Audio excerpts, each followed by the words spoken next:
Where do you want to start first in this crazy world? Well, I suppose you started off with earthquakes. There are several major curves, or threat curves, I call them, to the people of Earth. Geophysical changes, geological changes, astronomical changes, political changes, threat of war. All these factors are playing heavily upon people's minds today. The earthquake thing, I used to be able to predict them fairly accurately, between 70 and 90% on a given week, using data from the U.S. Naval Facility at Fenmock over in Monterey, California. They monitor very subtle changes in the electric fields of the ocean and the air above the ocean, plus the sea surface temperature variation. And this allowed me to look at water coastlines all along the plate tectonic borders. And I determined back in 1996, when I started doing this, that you could see changes in the water surface temperature because of the electron flow over that area in the air. And it would make like a little butterfly, a yellow and blue wing type signature over where an earthquake was going to happen. And I perfected that technique over the years until 2005, when the Fenmock facility, the Navy, put up a new constellation of satellites and new programs on a new Cray computer. And they did not allow me to then access the files I had before to generate these reports. Strange enough, I was accurate enough that the Association of Island States, or island countries, if you wish, asked me to explain how to use it so that they could use it to predict tsunamis on these small islands. By the way, I mean, when I go to the beach or I'm going deep sea fishing, I would go look at the wave buoys, wind systems with NOAA and others. I'm noticing now more and more of that is restricted to the public. And so I'm seeing a tightening down on what was public data with all these systems, not just at the scientific level you're at, but just in my use of it. Yeah, well, it is kind of predictable when you get a totalitarian government, and that's what we've got. Some of the information from Yellowstone Park, where we have the Yellowstone caldera, since I think it was about February of last year, the government made all of the USGS employees, truck drivers moving equipment in and out of the sensor ranges there, everybody signed non-disclosure agreements with the government, facing penalties of cash fines and also imprisonment if they told what they're doing there in Yellowstone. And we had a geologist break silence. I won't name him, but anyway, they have been running huge, high-volume internet lines from their sensors all over the Yellowstone Park area down into Texas. I think they may be now switching it over to the NSA facility in Utah. Well, I heard you 3 years ago on Coast to Coast saying that Yellowstone was becoming active again when nobody else was saying it. Now, this year, it's all over the news. They're saying it's due to ERUPT, Associated Press, Reuters. But they say, that could be in the next 1,000 years because they say it happens every few 100,000. How do they know? They've been proven to show longer periods of meteor strikes, tsunamis, earthquakes, ring of fire activity. It isn't the hundreds of thousands or millions. It looks like it happens a lot more often. Correct, sir?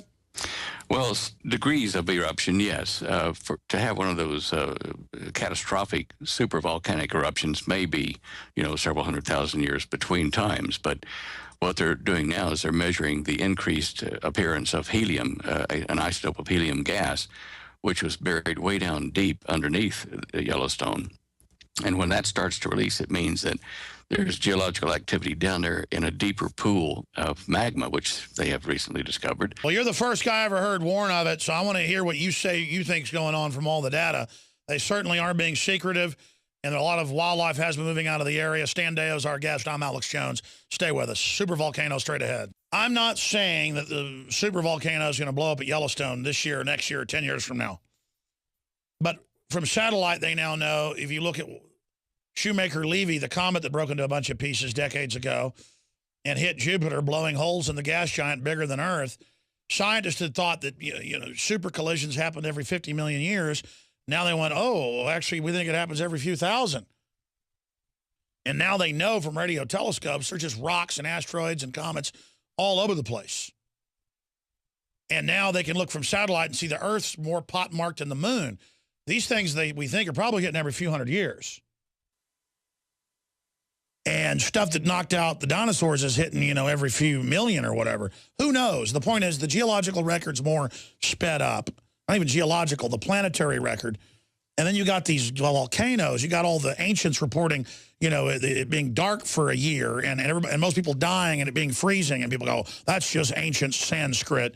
That's a bunch of made-up stuff. You know, floods, all this. Now we know the geological system isn't what the mainline preachers say trying to interpret the Bible, and it's not what the mainline scientists say. Stan Deyo's our guest. Do you agree with that kind of dead reckoning statement I made? And getting back into the supervolcano, you're the first guy I heard, you know, I said years ago, decades ago, talking about it, 15 years ago or more with Art Bell and people. But then I heard you the last 3 years saying it's active, becoming more active again. And now it's mainstream news that's rising and lowering, and they're concerned, but don't worry or do worry. What's the bottom line? Well, the bottom line is we're going to see trouble with Yellowstone, and we're going to see trouble with Lake Taupo caldera down in North Island, New Zealand. Both of those are under severe stress from different types of tectonic plate movement, but they are both supervolcanoes. And Lake Taupo erupted last in 87 AD. It sent up so much ash from the southern hemisphere that the Chinese astronomers of that time recorded 3 days of darkness after the eruption down there. Now, USGS has been told not to panic people because it hurts real estate values and the economy if it gets too serious. But people who read between the lines will see that we're being warned by USGS, by drills and just kind of subtle warnings in the newspaper in California that earthquake activity and hence some volcanic activity is somewhat imminent. And they're trying to get people to gradually readjust their circumstance without causing a panic.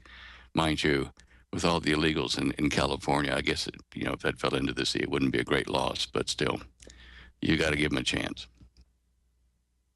So, I mean, what are the technicals then on Yellowstone? Why are they so concerned? Well, it's because the vent or the new plasma pool they found deep down has opened up a vent to the northwest, heading toward Mount St. Helens direction. This one is a very deep vent because when the Fukushima earthquake occurred, on that day I was watching the seismic helicopters at Yellowstone, and one of them, the northwest corner, picked up and rang like a bell before the normal shock wave could have even reached the United States. And that means to me that there is a direct hydrodynamic connection in the plasma, in the magma, between Yellowstone and the western side of the North Pacific. This is what they're watching because it will be a prelude to New Madrid. It'll be a prelude to a number of other volcanoes and breaking up of the West Coast. So the Yellowstone caldera is kind of a new kind of instrument in addition to being a threat. Stan Deyo is our guest. Again, I'm Alex Jones. If you just tuned in, I want to show you a USGS, I know you know it, blast prediction path. From the eruption date, they claim 2.1 million, 1.3, and the last one, 640,000 years ago. So I guess they're saying every million years or so, on average, million to 800,000, I guess if you average it. We're talking lava and ash hitting as far east as Louisiana and Arkansas and Tennessee, as far north as into Canada and going into California. Major hot ash, I guess, would kill everybody, blasting out from Yellowstone Plateau into Oklahoma. Where do they get these numbers, the last one being 640,000 years? Well, they look at the carbon dating and various other gas components of crystallized glass that was in the ash that was thrown out. Is there any megavolcano, a supervolcano this big that's known? Because I've looked at the other ones and they don't look like they're this big. Well, the Lake Taupo eruption was pretty massive. It was huge. Here is from the Army Times, April 28th, 1997, at a conference on terrorism, weapons of mass destruction and strategy, University of Georgia, by the Secretary of Defense, William Cohen.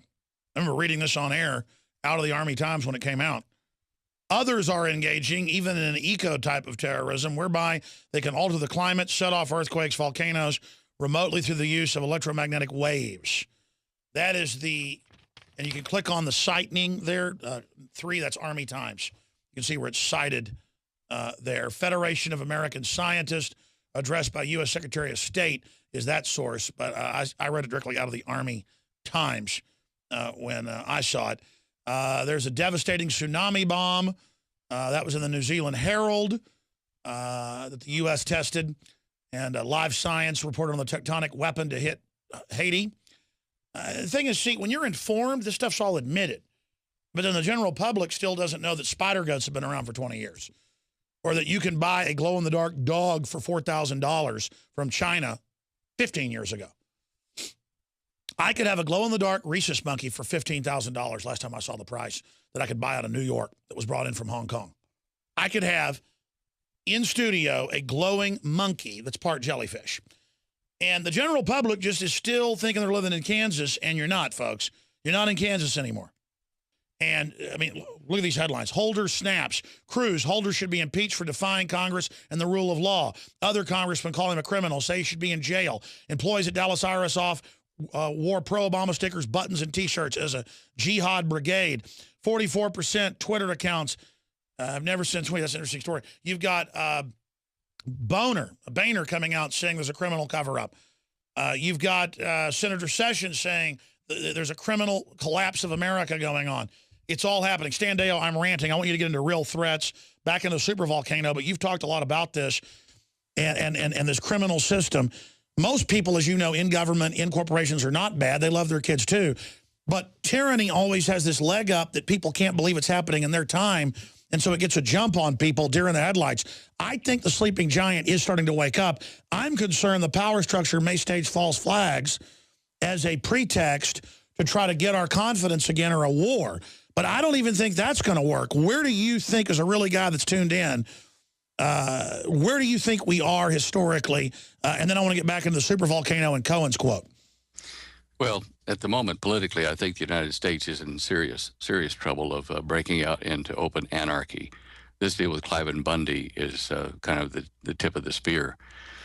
A number of people that see visions and biblical scholars have said that the United States doesn't have a position in the final world government. And I think that's probably because the United States as a political entity will be destroyed from within, and perhaps a little help from outside from the Chinese and the Russians. The latest thing that I saw this morning on the webpage that Holly prepares for us, the news page, she found an article talking about Obama's administration trying to get rid of the electoral college and go to a popular vote, which would, in essence, absolutely just turn control over to this administration, do anything they want. Well, that's what the illegals are for. Absolutely. To vote, yeah. Absolutely. Everybody that's getting a handout and depending on it from the government will vote, keep the government there. And these are not always the most wise people to have that vote. Anyway, I mean, it certainly disadvantages those of us in the western states who have smaller populations, but did have... You're dead meat. You're dead meat. The welfare crowd, the corporate people will literally vote to put you in slave wagons. I mean, if you're in a democracy, it's two wolves and a sheep voting on what's for dinner. There's two things. If the government wants to take us over with martial law and that kind of stuff, they can do it if we don't resist. If we do resist, then they can do it with a vengeance because they'll be defending themselves. So either way, we're headed for an enslavement, which will bring chaos into the country because there will be a number of us that will resist that. And Hitler proved you can't force people to accept, a tyrannical order. They will have underground movements and like the French resistance, they'll destroy that order. So we are looking at a time of chaos approaching right now. And with the weakening of the U.S. stock market and the U.S. dollar, rapidly, we could see an economic collapse of the dollar and hence the rest of the world following suit and rearranging their dependence and the way they write contracts and what kind of currency. To me, this means that we are holding our breath this year. We're going to see a very destabilized U.S. this year, in my opinion. Simply incredible. And that's what a lot of the experts are saying, and we're already seeing the stock market today going wild. And the lies coming out of Obama and Holder saying no attorney general's ever gotten in trouble when a bunch of them have gone to prison. The last one, John N. Mitchell, for 19 months, died in prison for doing mild stuff compared to what Holder's doing. I'm concerned about a false flag. Well, that would be certainly on the cards. With the false flag, it would enable them to put troops everywhere, and put martial law, and put curfews out, and limit what you can take out of the bank. All those kind of draconian measures can be justified in a time of crisis, especially an alleged terrorist attack on one or more U.S. cities and targets like. I'm more and more, I agree with you. I'm more and more just asked, do I evacuate the U.S.? But it's a world government. There's nowhere to run. But at the same time, I see people waking up so fast, and I have hope that people in the power structure don't really want to get rid of their own checks and balances so a tiny elite can run things. I mean, it's so bad to do what we're doing for 99.9999999% of people. Historically, a tyranny will even destroy emperors. I mean, it's just, a tyranny stinks. Why would the elite want to bring this in? I think at the moment that the United States is a pain in the backside of the New World Order. A lot of the elitists are not in the United States. That's they're right. elsewhere, as you know. And they need to take us out as a military power, whether we would do what they want or not. They need to weaken us to the point that they won't, the United States won't interfere with Middle East operations and operations in Australia and various other countries that the elitists want to do. They want to take us down to remove us as a threat. Russia and China know that we could probably, our military guys could probably break with the Pentagon, or with the White House anyway, and make counterattacks in event of a nuclear war starting. So they have to neutralize our military and our will to fight. That's why they're shutting the power plants down, the beef production, the manufacturing. Everything's being cut right now. It is a military operation against us. Yes, absolutely. And when they hit the internet and our phones and credit cards, hence things like that, with various worms and Trojans. It's the mega banks working with all these other crime syndicates. You can really see it. They want this country totally gutted. Yep. And when Holly and I were guests of the Hopi Indians at the Shingopi tribe, Second Mesa, their prophecy keepers told us that America will have a multifaceted, multi-sided civil war very shortly, and black against white, Puerto Rican against black, whatever, Muslims against Christians and Jews, and extreme right, extreme left, poor, rich, all these kind of different directions will tear America apart once the economy starts to fail, and America will eventually be invaded, according to the Hopi prophecies. And a lot of what they say makes sense to me. Well, I mean, you can just look at what's going on and how they're race baiting everything. They're really trying to balkanize the country and set it up for race war. Well, certainly, and there's certainly enough weapons and ammunition and stuff around to do that. They've pushed every button from the White House. They pushed every button they could to bring America into civil disorder and collapse the economy here. I don't think they've left anything undone or unplanned to tear this country apart. They couldn't have done it better if they planned openly to destroy us. Incredible. Standeo, getting back into the supervolcanoes, how did you first start warning of the supervolcano that now mainline scientists are saying is becoming active and could erupt at any time? I mean, how did you first get into that, and what else are you concerned with the Ring of Fire becoming very active, all these earthquakes we've seen? How much of it increased the last few months? Well, when you say the last few months, are you talking about actual earthquakes or damage from earthquakes? Well, just all of it. I was looking at the graphs. They're all off the chart from the USGS. Okay. Well, that graph is showing, of course, deadly and destructive earthquakes. How many people got killed or whatever, and the damage from them. When you look at the actual earthquake plots, they are not quite as dramatic, but they do increase over the year 2000 to now. That looks like a tenfold increase in death and destruction from what I see in the last 100 years. And what that means is that these earthquakes are occurring in populated places all over the world, in diverse places. And that brings up the Cohen quote. Which is? Which is about the Secretary of Defense saying that there's people that have earthquake weapons. Well, yeah, I mean, we've known that for a while. I mean, Russia and the United States signed their first weather war treaty, or geologic treaty in 1977. So since 1977, it has kind of been a matter of public record that this kind of nonsense has been going on. Bunker buster bombs at the right place, nuclear detonations at the right place can cause earthquakes that are already formed and ready to happen to go ahead and trigger. The Cohen quote could be well applicable now. I'm looking at earthquakes at the moment on my earthquake map I've got on that show images page on our website. It's so for people that are following, it's down the third row down the middle where it shows earthquakes between the 25th of March and the 1st of April this year, planetary wide. And you will see if you get a chance to look at it that the Richter 8 some odd earthquake in Chile, probably 2.5 weeks ago now, has been followed by earthquakes moving up through Central America and up toward the United States on the Ring of Fire. And I heard you on the radio a few weeks ago say, watch, this is going to follow up the tectonic plate, and it did it. But mainline scientists said, oh, no connection, don't worry. Well, yeah, again, I think that their hands are tied by the White House. That so many of them had to sign these agreements not to pass, terrible information to the public, but unless the White House gives them permission to. And that's for economic and political stability and all kinds of other reasons that the White House does that. But I know, having talked to some of these USGS officers or engineers, that their hands are just tied. They wish they could say more. To give you, how long have we got here? We got a couple minutes. Got a couple more minutes. We're going to come back with 2 more segments. Yes, sir. Okay.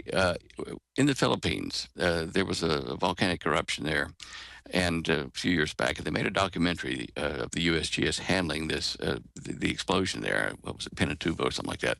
Anyway, the USGS was sitting there measuring earthquakes underneath the cone of this big volcano, trying to figure out, is it about to erupt? Is it about to erupt? And they were running around inside there. You could see them on the documentary. And their concern was that if they called it an earthquake and called an evacuation of 1 million people plus the U.S. Air Force Base there, and it didn't happen, everybody would, turn on them and consume them for giving false information, hurt business, and all that kind of stuff. On the other hand, if they don't do it and it does happen, they'd say, why didn't you warn us? And so they're darned if they do, darned if they don't. And finally, they bit the bullet and said, look, we think the eruption is imminent, evacuate. And it saved a lot of lives. That's the problem facing people in official positions with this kind of data is, personally, they are somewhat liable no matter what happens. They can't make a mistake. And it's hard in this business, in volcano prediction, earthquake prediction. There's a probability factor that works against you. Getting back into, you were talking about all this earthquakes in New York, earthquakes in Colorado, earthquakes in places like Oklahoma and Texas. And again, you were talking about these fault lines in the middle of the country and weird drills. And I remember hearing you on the radio going, man, this guy sounds credible, but they're going to get active in the middle of the country and the government knows something, and then they're having drills and it all starts happening. So Stan Deyo, tell us what you think's going on. All right. Well, now, I don't know if your producer has the ability to put this graphic up, but if he doesn't, you can go to standeo.com. They're showing it right now. Yeah. All right. Now, all right, is that the one that shows all the earthquakes over the planet in the United States? Yes, we've been showing the U.S. and the world. We've been showing different ones. Okay, well, all right, we'll come back to that in a second. But on the top row of the images I've put up for you guys, on the right-hand side is one called the USA Stable Earthquake Shield. Now, what this picture is, a black and white picture, but it's hard to get this data. But I want you to look at this, because where this black line runs from Canada down into Texas and up into Oklahoma and across over the New Madrid and then up into the western side of the eastern, the western side of the Appalachians up into New York. This line is what's called the stable shield, where earthquakes basically don't occur. Outside that line, toward the oceans, is where the earthquakes occur, right on that border. And surprise, surprise, it runs through, central Texas up into Oklahoma City, over into the lower, or into the start region of the New Madrid, and then on up into the New England states, past New York and whatever. Along those lines, and up and through Yellowstone too, by the way, is where we're going to see massive earthquakes and possibly some volcanic activity, in addition to what's going to happen in California with volcanoes and up into the range of them, the Cascades under the west coast there. There's probably about 6 volcanoes that may become active there. But anyway, if you look at that, pull that thing down and put it in your computer, print it out, and realize where those black lines are down at the central stable region of the U.S. shield. Outside that region is is going to have some activity, fairly serious ones. Now, the first graphic I had put up was showing the earthquake patterns for the last 30 days of the planet. And certainly you can see from just looking at that we have activity starting to increase in the northern part of Oregon, southern part of Washington, and at the very tip of northern California, at where the Juan de Fuca plate is. And that's the reason that we have a great deal of concern for the area there for tsunamis and damaged infrastructures, because the Juan de Fuca plate is the only one of all of those earthquakes you see there around the Ring of Fire, the only one that is not released its Richter 9+ stress in the last 55 years. Everyone is watching that site if something triggers it. Yeah, California, what will happen conservatively compared to other earthquakes in similar fault lines, according to the geology, unsanitized through the federal government, according to your sources? What will happen if it kicks off on average? Will it have like a 8.0, or could it be big like Japan, even higher? Well, the northern California, the Juan de Fuca plate, is already rated at Richter 9+, and that's on the new system, which typically records a slightly lower value. So an earthquake there could then trigger the San Andreas Fault and a number of parallel faults in California, breaking it up into a series of islands, more than just the whole West Coast falling off. That could be a blessing, actually. Yeah, I know. I'm being sarcastic, folks. California's a beautiful state. There's a lot of great people in it, but yeah, we know what's been going on there, though, and it's. I'm hoping the wise people there have moved out. Certainly, we've seen an influx of many of the Californians over the last 10 years into Colorado, getting into a better area. And they're now taking your guns. Yes, they. Well, no. I mean, look. No, I mean, they wreck their state, and they come to Texas and Colorado and try to pass anti-gun laws. You see this vest I've got here, made in Colorado. Yes, sir. By Colorado Leather. Right in there is where you put your pistol. It's a concealed carry. No, I love Colorado. I'm just saying the Democrats have moved there and are passing anti-gun laws. Yeah, well, we're trying to stop that now. Then we've been good about having a couple of our senators recalled. Friends of ours have helped to organize that. And no, you've done great. You've done great. I'm sorry to go off on a jag. That's all right. Now, listen, one thing I do want to say here, Alex, is this. We talk about these frightening, threatening things, and I don't want to leave people just fearful with no answers.